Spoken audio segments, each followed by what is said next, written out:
तो नमस्कार दोस्तों, स्वागत करता हूं आपका एनसीईआरटी फिजिक्स में। तो दोस्तों, जैसा कि हम अपने पिछले वीडियो में डायमेंशनल इक्वेशन, डायमेंशनल फार्मूला और डायमेंशन की हेल्प से हम फार्मूले भी फाइंड कर सकते हैं। ठीक है, ये सब हमने सीखा था और उसी के साथ हमारा एनसीईआरटी का सेकंड चैप्टर ख़त्म हो गया था।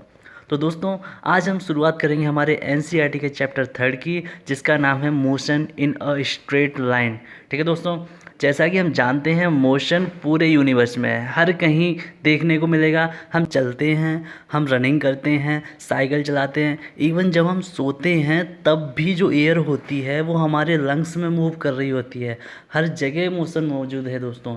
ठीक है दोस्तों, तो मोशन बेसिकली है क्या, इस चैप्टर में हम यही पढ़ेंगे कि मोशन बेसिकली है क्या। चलिए हम इसको थोड़ा थियोरेटिकली पढ़ते हैं, ये है क्या गाइस। मोशन देखिए है क्या। In physics motion is the phenomena, ये एक फिनोमेना है in which an object changes its position over time. ठीक है, सिंपल इसकी डेफिनेशन यही है कि अगर कोई ऑब्जेक्ट है वो समय के साथ अपनी पोजीशन चेंज कर रहा है तो उसको हम कहेंगे कि वो ऑब्जेक्ट जो है वो मोशन में है। ठीक है, तो दोस्तों इनमें से जो कुछ टर्म हैं उनको हम अब अच्छे से समझ लेते हैं कि बेसिकली हैं क्या, उनको हम आगे और डीपली पढ़ेंगे। ठीक है, जैसे एक हो गया हमारा डिस्प्लेसमेंट, डिस्टेंस। ठीक है, ये हमारे बेसिक टर्म्स हैं, इनको हम अभी यहीं क्लियर कर लेते हैं। ठीक है, इसको हम इमेज की हेल्प से समझेंगे तो थोड़ा अच्छे से समझ में आ जाएगा।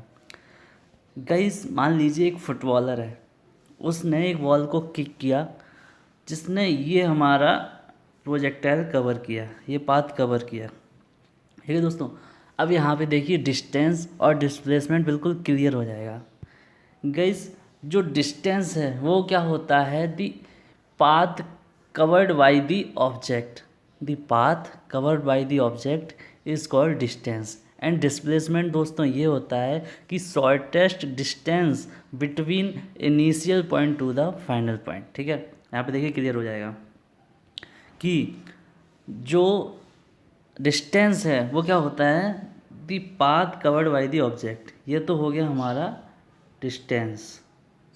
ठीक है, और डिस्प्लेसमेंट क्या होता है, shortest distance between initial point two the final point. ठीक है, इनिशियल पॉइंट हमारा ये हुआ, फाइनल पॉइंट हमारा ये हुआ, तो ये जो है ये हमारा हो जाएगा डिस्प्लेसमेंट। ठीक है दोस्तों, ये हो जाएगा हमारा डिस्प्लेसमेंट। क्लियर। उम्मीद करता हूँ दोस्तों आपको डिस्टेंस एंड डिस्प्लेसमेंट में क्या अंतर होता है, क्या चीज़ है, ये आपको समझ में आ गया होगा। तो दोस्तों, जैसा कि हमने अभी पढ़ा था कि change in position of an object over time को ही हम मोशन कहते हैं। तो गाइस, यहाँ पे एक वर्ड आया है पोजीशन।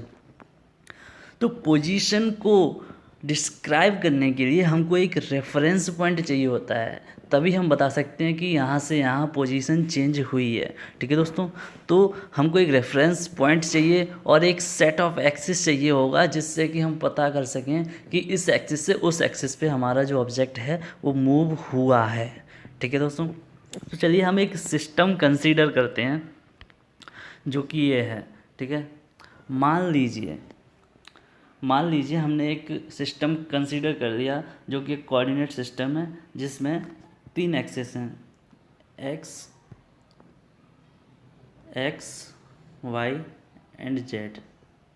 ठीक है, ये हमारा कोऑर्डिनेट सिस्टम है। इसमें हम कोई भी 2 कोऑर्डिनेट ले लेंगे, एक्स वाई ले लो, वाई जेड ले लो और जेड एक्स ले लो, कोई सा भी ले लो।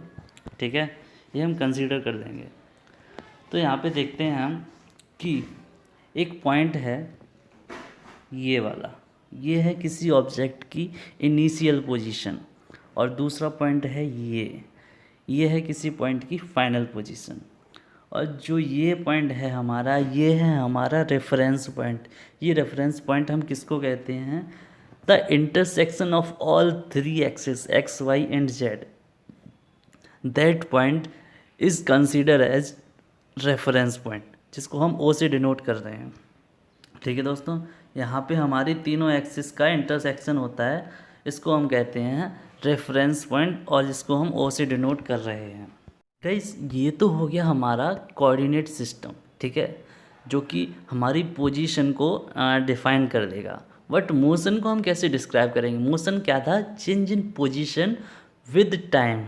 ठीक है, समय के साथ साथ किसी भी ऑब्जेक्ट की पोजीशन में चेंज को ये मोशन कहते हैं।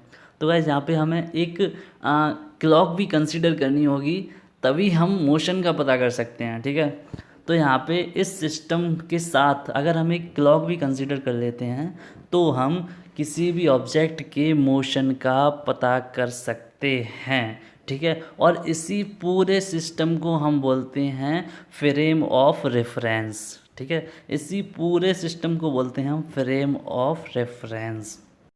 तो दोस्तों आज के सेशन में इतना ही। अगर वीडियो आपको अच्छा लगा हो तो लाइक करिए, शेयर जितना ज़्यादा कर सकें उतना ज़्यादा करिए, और दोस्तों अगर आप चैनल पे नए हैं तो सब्सक्राइब करिए और बेल आइकन दबाना बिल्कुल मत भूलिए। दोस्तों मैं डेली नई वीडियो अपलोड करता हूँ, और गाइस फिजिक्स बहुत ही इंटरेस्टिंग चीज़ है, अगर आप पढ़ेंगे तो आपको बहुत ही मज़ा आने वाला है, ठीक है दोस्तों। तो चलिए साथ में आगे बढ़ते हैं, और चैनल को सब्सक्राइब करना बिल्कुल ना भूलें। Okay guys, thank you, bye bye.